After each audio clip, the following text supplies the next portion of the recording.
జ్యోతుల సింహాసనం కృపామయుడా. సమరయ స్త్రీ జీవితం మార్చాడు. ఆ ప్రాంతానికి ఆమె మాటలు ఉప్పుగా, ఆమె వెలిగే జ్యోతిగా ఉంది. ఈ ప్రాంతంలో మనము కూడా ఉప్పుగా వెలిగే జ్యోతిగా ఉండాలని ఖర్చుకు వెనకాడనటువంటి మురళి పాస్టర్ గారు, నేను పాస్టర్ గారు అని ఎత్తన్నాను, ఆయన ఆ రూట్లోకి వచ్చేసాడు.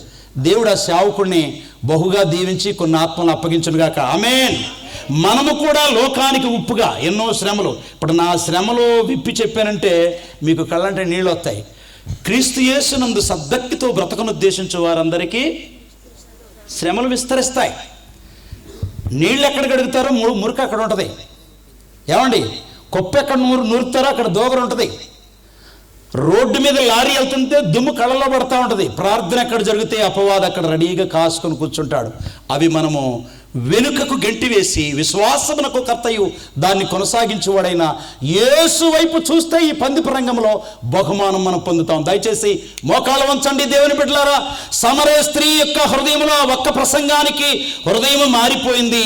ఈ మొదటి కూటములో దేవుని మాటలు నీ రక్తమును, నీ తలంపులను, నీ శరీరమును, నీ హృదయమును మార్చివేయగలిగితే 3 దినాలు కాదయ్యా 6 దినాలు పెట్టాలని నీ నోటంట దేవుని యొక్క మాట వస్తుంది. దయచేసి అందరూ కూడా మోకాళ్ళు వంచండి, చేతులు పైకెత్తండి.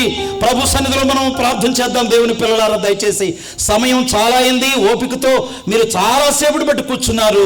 దేవుని మాటల చేత మీరు వెలిగించబడుతున్నారు. దేవుని బిడ్డలారా, దేవుడు తన దూతలను మీ చుట్టూ కావలి ఉంచుతున్నారు. మీ చుట్టే కాదు, మీ పిల్లల చుట్టూ, మీ కుటుంబాల చుట్టూ, మీ కుటుంబ క్షేమం కోసమే మీరు ఇక్కడికి వచ్చి ఉన్నారు. దేవుని పిల్లలారా, మీలో చాలా మంది ధనము లేని వారుగా, అప్పుల ఊబిలో కురుగుపోయిన వారుగా, మనశ్శాంతి లేని వారుగా ఉన్నారు. ఆయన యొద్దకు వచ్చినటువంటి వారిని ఆయన పూర్ణ శాంతితో నింపుతాడు. ప్రయాసపడి భారం మోసుకొనుచున్న సమస్త జిల్లారా, నా యొద్దకు రండి, నేను మీకు విశ్రాంతినిస్తానన్న మాట తప్పని దేవుడు, అబద్ధం ఆడటానికి ఆయన నరుడు కాని దేవుడు, సజీవుడైన దేవుడి రాత్రికాల సమయంలో నీ హృదయంలో ఉన్నటువంటి వేదనను, నీ హృదయంలో ఉన్నటువంటి బాధలను, నీలో ఉన్నటువంటి ప్రతి అప్పుల యొక్క ఊబిలో నుండి దేవుడు నిన్ను విడిపించడానికి సమర్థుడు అన్నాడు. చేతులు పైకెత్తు.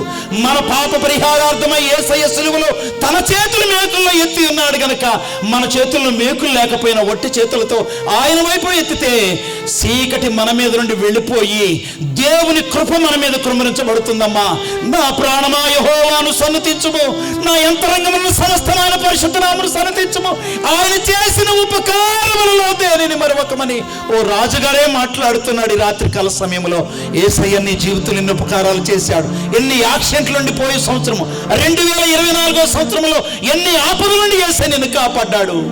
ఈ 2025 సంవత్సరం మొదటి నెల 28వ తారీఖున ప్రభును స్తుతించు. దేవుని బిడ్డ, ప్రభును స్తుతించు. అయ్యో, నా హృదయంలో ఇంకా ఎక్కడో పాపం దాగి ఉందయ్యా, దాన్ని నేను జయించలేకపోతున్నానయ్యా, దాని మీద నాకు జయం కావాలేసయ్యా. దయచేసి నోరు తెరిచి అడగండమ్మా. మనం ఇక ముగించబోతున్నాం. దయచేసి అమ్మా, చివరి సమయంలో కొంచెం ప్రేమను తల్లి చెల్లి, దేవుని మాట మనకి క్షేమాన్ని ఇచ్చేది, దేవుని మాట మనకి ఆశీర్వాదం ఇచ్చేది. దయచేసి అందరూ చేతులు పైకెత్తండి. ప్రభువా యేసయ్యా, నా కోసమే నాయన ఆదాము అవ్వలు చేసిన పాపం కోసం నరుడిగా లోకానికి వచ్చిన గొప్ప దేవుడు కాలి నడకన నడిచి సమరయ స్త్రీ దగ్గరికి వెళ్ళి సుకారని ఊరు చివర ఉన్నటువంటి బావి దగ్గర ఆమె యొక్క రోత బ్రతుకును మార్చి ఒక స్వార్థికురాలుగా చేసావయ్యా. గ్రామ గ్రామానికి వెళ్ళి నాయన మీ సాక్షిగా ఉండే ఒక మంచి విశ్వాసగా మనం మార్చావు తండ్రి. నాయన మీకు స్తోత్రము స్తోత్రము స్తోత్రము స్తోత్రము. గొప్ప దేవుడా, మీకు వందనాలు, స్తోత్రములు స్తోత్రములు నాయన. అయా, ఈ బిడ్డల కృప చేత జ్ఞాపకం చేసుకో పరిశుద్ధుడా, స్తోత్రం. ప్రార్థన చేసుకుందాం. ఈ రాత్రి దైవ వర్తమానము వినబడింది కదా.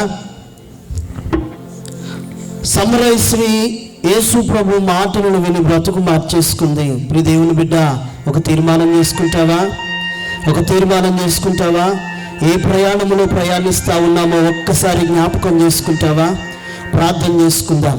ప్రేమ కలిగిన తండ్రి, నీకు వందనాలు చెల్లిస్తున్నాను. ఈ రాత్రి నీ దాసులను నిలబెట్టుకొని మీరు మాట్లాడినటువంటి మాటలను బట్టి నిన్ను స్తుతిస్తూ ఉన్నాను. నిజమే నాయన, పాపపు శాపపు బ్రతుకులలో బ్రతుకుతున్నటువంటి మా కొరకు రక్త మాంసములు కలిగిన వాడవై ప్రభువా మహిమను విడిచి మానవ రూపముగా శరీరధారి అయి మా కొరకు భూమికేతించినటువంటి దైవమా, నిన్ను స్తుతిస్తా ఉన్నాను, నిన్ను గణపరుస్తా ఉన్నాం. ఈ రాత్రి ఇదిగో ఎంతో మంది కన్నీరు గార్చి నీవు నాకు కావాలి, నా రోత బ్రతుకును నన్ను విడిపించని ఎంతో మంది ప్రాధేయపడుతున్నారు. నా తండ్రి, ఆకాశము నుండి తొంగి చూస్తున్నావు కదా, ఒక్కసారి వారి కన్నీరును నాట్యంగా మార్చమని బ్రతుమలాడుతా ఉన్నాను. వారి దుఃఖాన్ని సంతోషంగా మార్చమని వేడుకుంటున్నాను నాయన.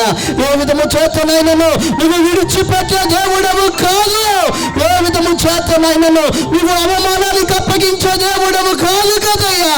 ఒక్క స్త్రీ కోసమే నీ ప్రయాణాన్ని ప్రక్కన పెట్టి ఈ వ్యక్తి మారాలని ఆశ కలిగి అటువైపు ప్రయాణించినటువంటి గొప్ప దేవుడవు.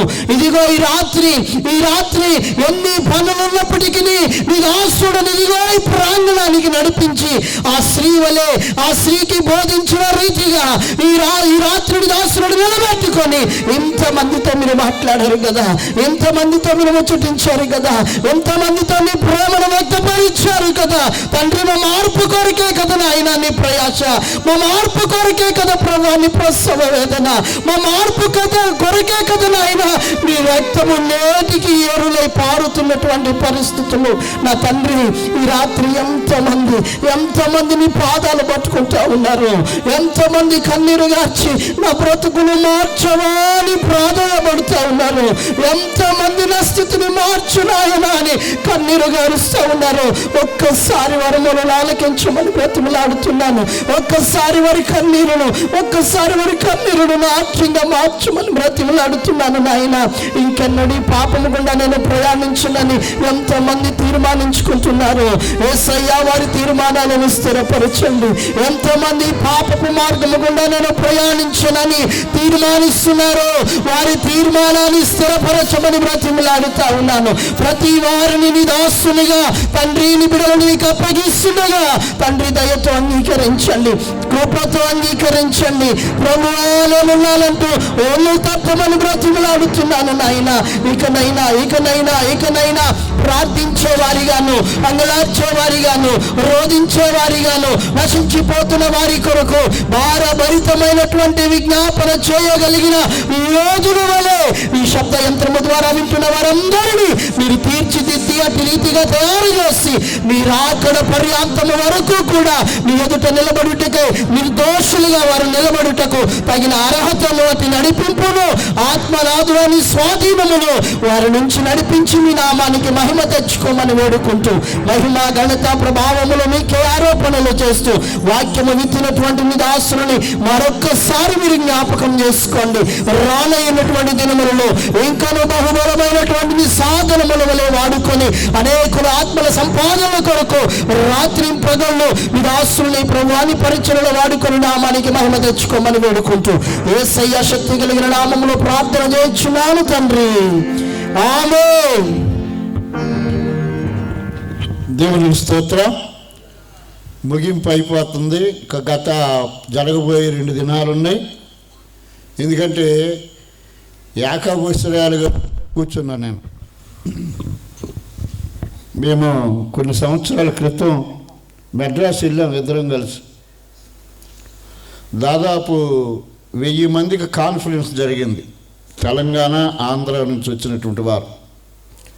అక్కడ మొదటి థీమ్ పాట, మొట్టమొదటి దానికి సంబంధించి ప్రతిరోజు కూడా పాడేవాళ్ళు థీమ్ పాట ఆయనే రాశారు. చప్పట్లు కట్టింది అందరు కూడా. నిజంగా పెద్ద కాన్ఫరెన్స్, కొన్ని లక్షల రూపాయలు ఖర్చు పెట్టారు ఆ కాన్ఫరెన్స్కి. ఆయనే పాపం టికెట్లు బుక్ చేసి నన్ను కూడా తీసుకెళ్ళాడు. మరి అక్కడ థీమ్ పాట ఆయనే. ఎందుకంటే చాలామంది ఏమనుకుంటారంటే ఈయన చెప్పేయన్నీ నిజమా అని. నేనే దానికి నిదర్శనం. కానీ దేవుడు గొప్ప టాలెంట్ ఇచ్చాడు. కానీ చాలా శోధనలు ఆయన్ని కిందకి లాగుతున్నాయి. కనుక ఆయనకు మీరేమి ఇచ్చేది లేదు, కానీ ప్రార్థన చేయండి.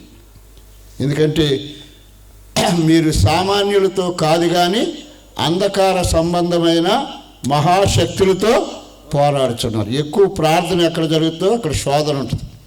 కనుక సంఘ భేదాలు పెట్టుకోకుండా వినండి, మీ సంఘానికి మీరు పోండి. వేరే మీటింగ్ పెట్టిన వాళ్ళు సంఘాలంటే అవసరం లేదు. వినండి, వాక్యం వినండి, తెలుసుకోండి, వాక్య ప్రకారం జీవితాన్ని సాగిస్తా ప్రయత్నం చేయండి, వెళ్ళండి. అంతేగాని ఏదో మా సంఘం ఒక ఆయన జంక్షన్లో ఉన్నాడు ఒక పాస్టర్ గారు, పెద్ద పాస్టర్ గారు. ఎవరన్నా పెద్ద మీటింగ్లు పెడుతున్నారంటే